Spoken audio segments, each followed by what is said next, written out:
Hello ವೀಕ್ಷಕರೇ, ರಾಣಿ YouTube ಚಾನಲ್ಗೆ ಸ್ವಾಗತ. ಇವತ್ತಿನ ವಿಡಿಯೋದಲ್ಲಿ ಕಡಲೆಕಾಳು, ಅಲಸಂದೆಕಾಳು ಮಸಾಲೆ ಸಾಂಬಾರು ಯಾವ ರೀತಿ ಮಾಡೋದು ತೋರಿಸ್ಕೊಡ್ತೀನಿ.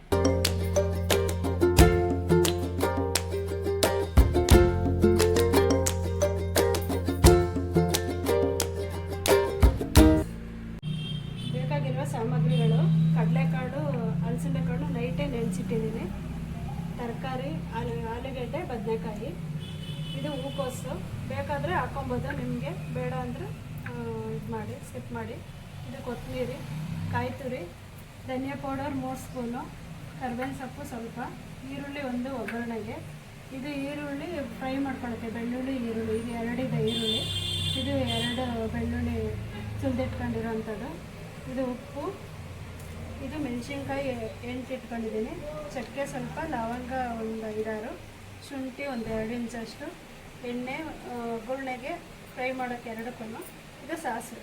ಮೊದಲಿಗೆ ಗ್ಯಾಸ್ ಆನ್ ಮಾಡ್ಕೊಳ್ಳೋಣ. ಕುಕ್ಕರ್ ಇಟ್ಟಿದ್ದೀನಿ ಗ್ಯಾಸ್ ಮೇಲೆ. 1/4 kg ನೆನೆಸಿಟ್ಟಿದ್ದೆ ಕಾಳು ನೈಟು. ಕಡಲೆಕಾಳು, ಅಲಸಂದೆಕಾಳು, ತರಕಾರಿ 2 ಬದನೆಕಾಯಿ ಹಾಕಿದ್ದೆ, 1 ಆಲೂಗಡ್ಡೆ ಹಾಕ್ತಾಯಿದ್ದೀನಿ, ಹೂಕೋಸು ಹಾಕ್ತಾಯಿದ್ದೀನಿ. ಇದು ಬೇಕಾದರೆ ನೀವು ಹಾಕ್ಕೊಬೋದು, ಬೇಡ ಅಂದರೆ ನಿಮ್ಮ ಇಷ್ಟ. ಈಗ ನೀರು ಹಾಕ್ತಿದ್ದೀನಿ 2 ಗ್ಲಾಸ್.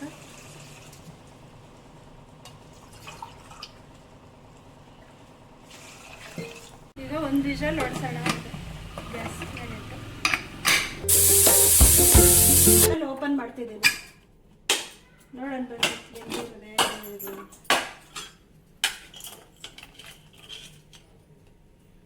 ನೋಡಿ, ನುಣ್ಣಗೆ ಬೆಂದಿದೆ.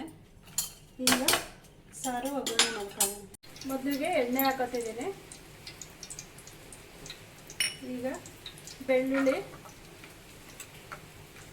2 ಫ್ರೈ ಮಾಡ್ಕೊಳ್ಳೋಣ. ಫಸ್ಟ್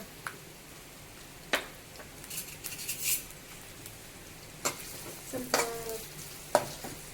ಫ್ರೈ ಮಾಡ್ಕೊಳ್ಳೋಣ.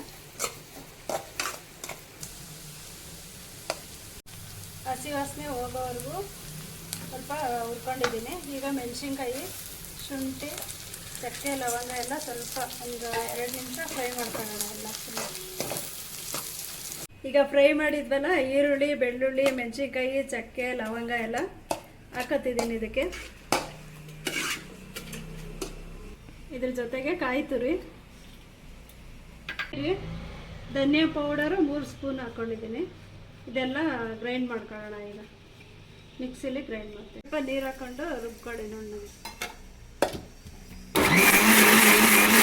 ಈಗ ನುಣ್ಣಗಾಗಿದೆ ನೋಡಿ, ಈ ಥರ ನುಣ್ಣಗೆ ರುಬ್ಕೋಬೇಕು. ಒಗ್ಗರಣೆಗೆ ಇಡ್ತಿದ್ದೀನಿ. ಎಣ್ಣೆ ಹಾಕಿದ್ದೀನಿ, ಸಾಸಿವೆ ಹಾಕ್ತಿದ್ದೀನಿ. ಸ್ವಲ್ಪ ಬಿಸಿ ಆಗಲಿ, ಸಾಸಿವೆ ಸಿಡಿಬೇಕು. ಸಾಸಿವೆ ಸಿಡಿತಾ ಇದೆ, ಕರಿಬೇವು ಹಾಕ್ತಿದ್ದೀನಿ. ಅಂತೀನಿ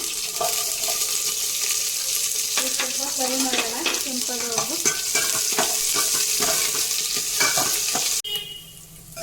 ಈರುಳ್ಳಿ ಫ್ರೈ ಆಗಿದೆ. ಖಾರ ಹಾಕೋಣ. ಕೊಬ್ಬಿರೋ ಖಾರ ಹಾಕ್ತಿದ್ದೀನಿ.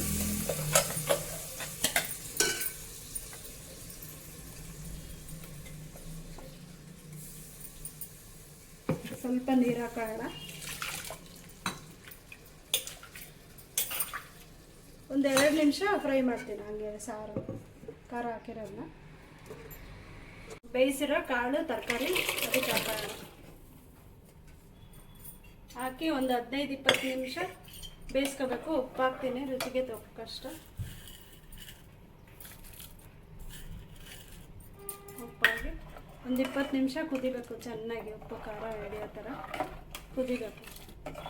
ನೋಡಿ, ಇಷ್ಟು ಮಾಡಿಕೊಂಡ್ರೆ 6-7 ಜನಕ್ಕೆ ಆಗುತ್ತೆ ಸಾರು. ಸಾಂಬಾರು ರೆಡಿಯಾಗಿದೆ. ಕಡಲೆಕಾಳು, ಅಲಸಂದೆಕಾಳು ಮಸಾಲೆ ಸಾಂಬಾರು ರೆಡಿಯಾಗಿದೆ. ನೀವು ಟ್ರೈ ಮಾಡಿ ನೋಡಿ, ನನಗೆ ಹೇಗಿದೆ ಅಂತ ಕಮೆಂಟ್ ಮಾಡಿ. ಆಮೇಲೆ ಇದು ಗಟ್ಟಿಗೆ ಮಾಡಿದ್ರೆ ಚಪಾತಿ, ಪೂರಿಗೂ ಎಲ್ಲ ಚೆನ್ನಾಗಿರುತ್ತೆ. ಇನ್ನೊಂದು ಸ್ವಲ್ಪ ಗಟ್ಟಿ ಮಾಡಿಕೊಂಡ್ರೆ. ಇಷ್ಟ ಆದರೆ ಲೈಕ್ ಮಾಡಿ, ಶೇರ್ ಮಾಡಿ, ಸಬ್ಸ್ಕ್ರೈಬ್ ಮಾಡಿ. Thank you.